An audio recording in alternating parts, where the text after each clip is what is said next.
Hello and welcome back to another session of Therapy and Panels.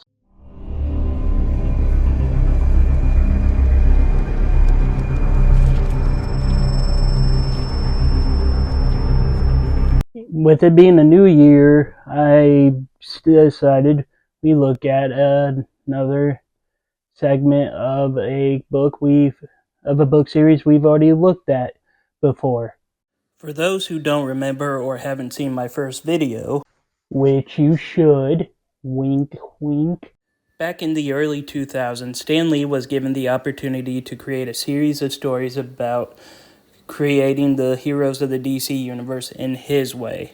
The first video on this channel was done on one of these books, being Batman, who, with his interpretation, was an African-American man named Wayne Williams who was framed by a gangster and when released, gained money through becoming a wrestler who dressed like a bat and gained his revenge as well. Today we're going back into the Just Imagine series, but this time with a different hero, as we see how Stan Lee reinterprets the Scarlet Speedster, The Flash, with Just Imagine Stan Lee's The Flash #1. The cover is pretty cool looking, with our Flash, not a Scarlet Speedster in this version, it seems, running with a rainbow effect behind them for some reason, but in the lines we see images of what I hope to be events that occur within the book.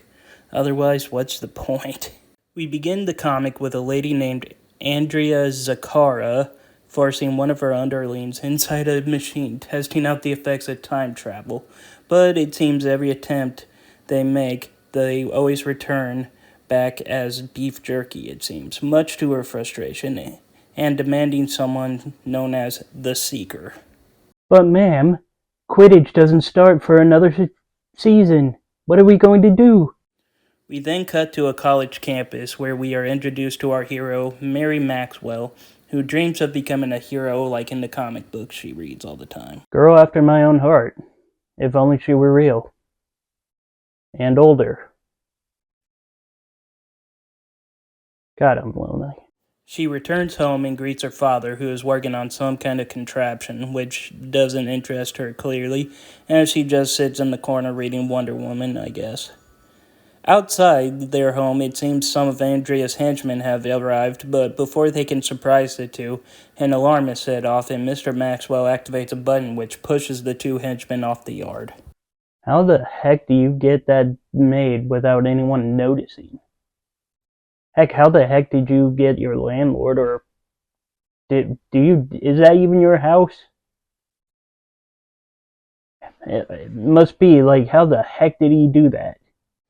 As anyone would be, Mary is confused while her dad takes her into the car just as a henchman named Zorgle, yes, seriously, breaks into the garage and just barely misses them.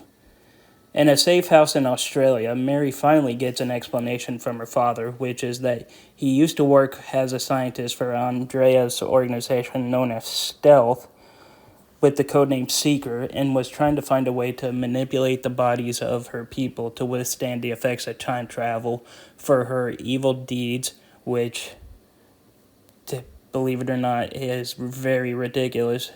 Listen to this. She plans to go back in time, steal stuff, and then travel back to the future to where no one can catch her.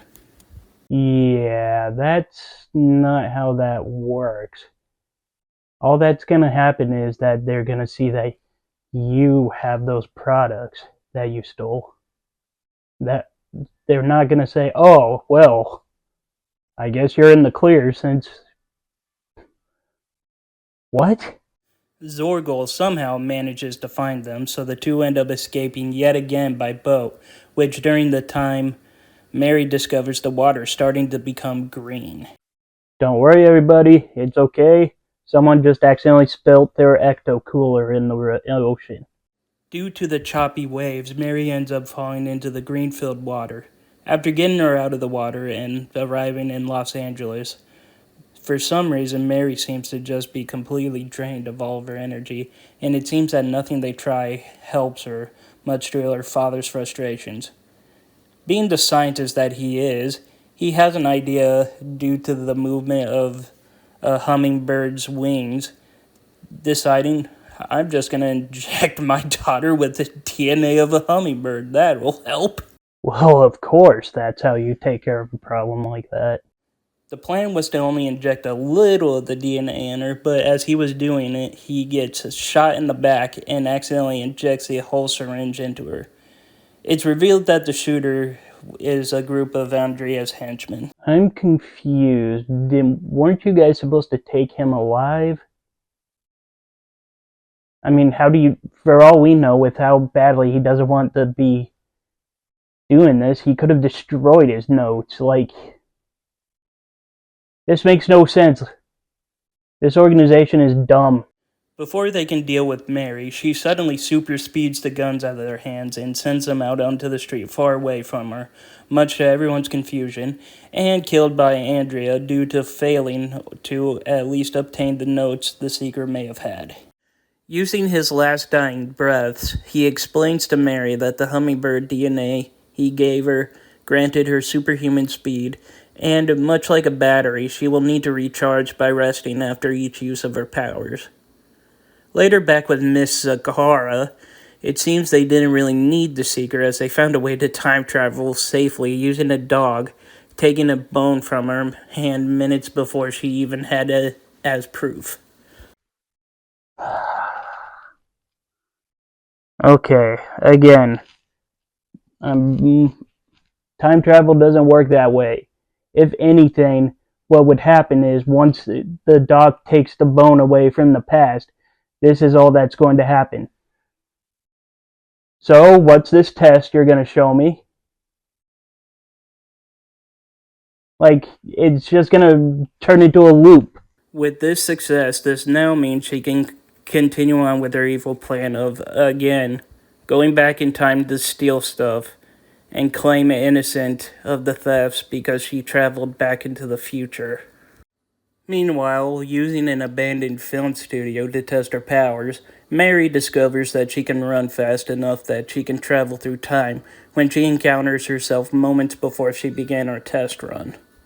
Now, with her mindset on avenging her father, she gets supplies to make her costume officially becoming the Flash, and the rainbow from the cover turns out to be the tassels connected to her helmet. Not entirely sure the practicality of that, outside of just looking cool when she runs, but what the heck do I know? I'm not a fashion expert.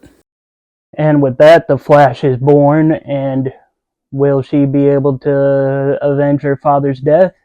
Will she be able to stop the evil plans of Andrea Zakara and the Stealth Organization? Sorry, it was just really hard to say that. Well, I'm gonna have to, like always, leave that up to you guys if interested to locate the book digitally, digitally or online. But for my final diagnosis,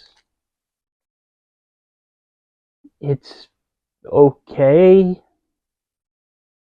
Question mark. The art is fine, and most of the writing is decent. The only real problem I have is the villain and her idiotic motives. I mean, time travel to steal stuff? That's really dumb. I mean, if it's just to get rich, just go back in time and invest in stuff or claim inventions as your own or something like that. Like, kill Bill Gates, take his designs for the internet, then you'll be rich. Just as an example. Or do something that I personally would do. You see, my plans with time travel, outside of just making money, this is a mixture of both things I would do.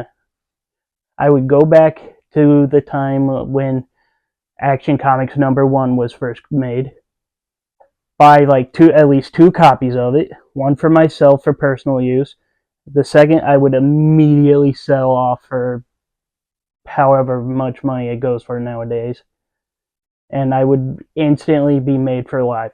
That is a good way of doing time travel to make money. You are an awful supervillain, Zakara.